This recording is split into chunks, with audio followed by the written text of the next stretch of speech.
네, 오늘은 견습직원 2006년 18번 문제를 보겠습니다. 이 지문에 오류가 있어요. 문제에는 오류가 없는데 지문에 오류가 있다. 여기서 역설을 발생시키는 것을 찾으라고 합니다. 이 지문에 제시된 역설적이 되려면 조건이 두 가지가 있어요. 참이라고 가정하면 거짓이 되고 거짓이라고 가정하면 참이 된다. 이렇게 두 개를 동시에 만족시켜야 돼요. 이 둘 중에 어느 하나가 아니라 동시에 만족시켜야 된다고요. 자, 그렇다면 뭐가 오류냐? 두 번째 문장에 가장 오래된 역설로 이 크레타인 철학자 에피메니데스의 역설이 나와 있어요. 모든 크레타인은 거짓말쟁이다. 이게 역설적이라면 이 두 가지 조건이 다 성립하겠죠.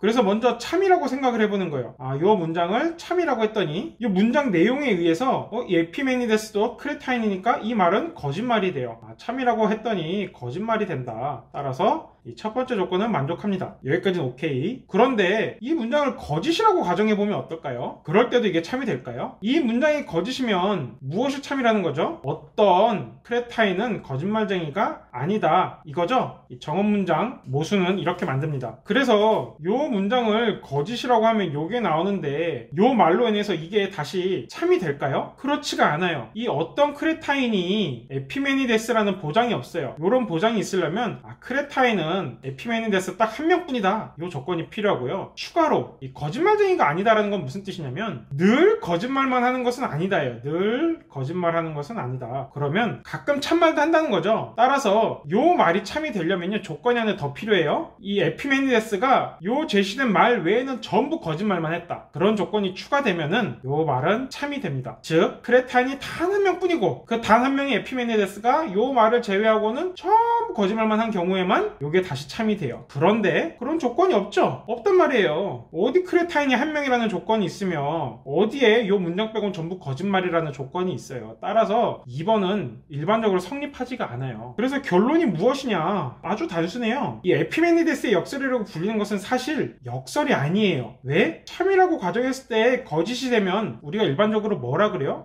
그냥 귀류법에 의해서 거짓이라 그러잖아요. 그리고 거짓이라고 했을 때 일관성이 있어요. 아무런 모순이 없이 의미가 통한다고요. 따라서 이 문장은 그냥 에피메니데스의 거짓말이다. 이렇게 하면 끝이에요. 역설이 아니라고요. 재미있게도 이 에피메니데스의 역설을 위키백과에서도 잘못 설명하고 있어요. 참이라고 전자하면 거짓이 되고 거짓이라고 전자하면 또 참이 된다는 식으로 얘기하고 있는데 여기서 가장 틀린 부분은 어디냐면은 바로 6번이에요. 에피메니데스의 말이 거짓말이면 모든 크레타인은 거짓말쟁이가 아니다가 아니라 어떤 크레타인은 거짓말쟁이가 아니다가 되어야 합니다. 즉 2번과 6번은 모순관계가 아니에요. 모순관계가 아니에요. 따라서 역설을 일으키지 않는다. 제가 이 위키백과를 막 무시하고 이러는 게 아니에요. 이 에피메니데스의 역설을 역설이라고 착각하는 경우가 꽤 유명한 분석철학 교수님 전공 서적에서도 그걸 역설로 잘못 착각하신 경우가 있더라고요. 그래서 흔히들 실수하는 것이니까 제가 한번 언급을 해봤고 그러한 실수가 어디에도 나왔냐? 이 P세대도 나온 거예요. 가장 오래된 역설로서 모든 크레타인은 거짓말쟁이다 이런 거 언급하면 안 됐어요. 이거는 역설이 아니기 때문에 그냥 참이라고 했을 때 거짓이 되는 거짓말이에요. 콜? 자, 나머지도 이제 살펴볼게요. 나머지는 다 적절한 역설입니다. 에우블리데스. 자, 에우블리데스의 역설. 내가 지금 하는 말은 거짓이다. 이 말은 어때요? 이걸 참이라고 가정하면은 내용에 의해서 거짓이 됩니다. 근데 요 말을 그래 거짓이라 그러면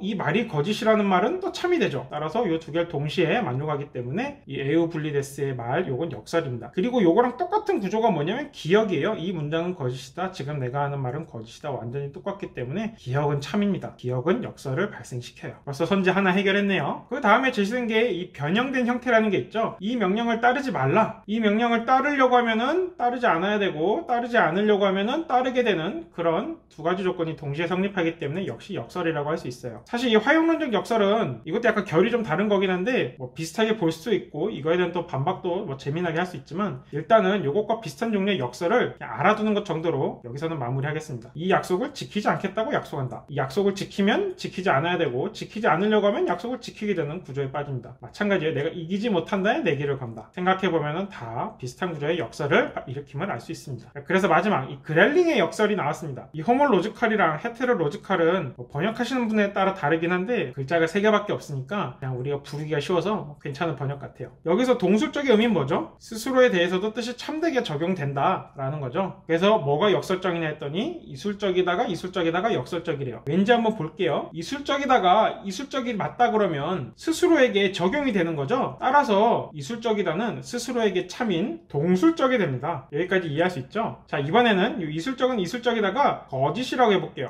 이술적이다는 이술적인 게 아니야, 즉 동술적이다라고 하면은 이술적이다는 동술적이니까 스스로에게 참으로 적용될 수 있죠. 그래서 요 말이 또 참이 됩니다. 결론, 이술적이다를 이술적이라고 가정하면 동술적이 되고 동술적이라고 가정하면 이술적이 돼요. 따라서 이것도 두 가지 역설의 조건을 만족한다고 볼 수 있습니다. 그래서 아까 선택지 기억은 살펴봤죠. 이 기억 같은 경우도 참이라고 생각하면 거짓이 되고 거짓이라고 생각하면 참이 돼요. 근데 니은 디귿은 그렇지가 않아요. 맛있다, 이 단어 표현 자체는 어때요? 맛이 없죠? 맛이라는 게 존재하지 않잖아요. 따라서 이술적이다가 참이에요. 참 거짓이 여기서 딱 고정이 돼요. 뭐 참이라 그랬을 때 거짓이 되고 이런 게 없기 때문에 여기서 끝. 시끄럽던 단어는 뭐예요? 그 자체로는 매우 조용하죠. 따라서 이것도 동술적이 아니라 이술적이에요. 이술적. 그냥 거짓. 간단하죠? 거짓이 되고 뭐 요걸 갑자기 더 생각을 해보면 참이 되고 이런 거 없어요. 따라서 이것도 그냥 역설이 아닙니다. 종합하면 정답은 기억이 되겠죠.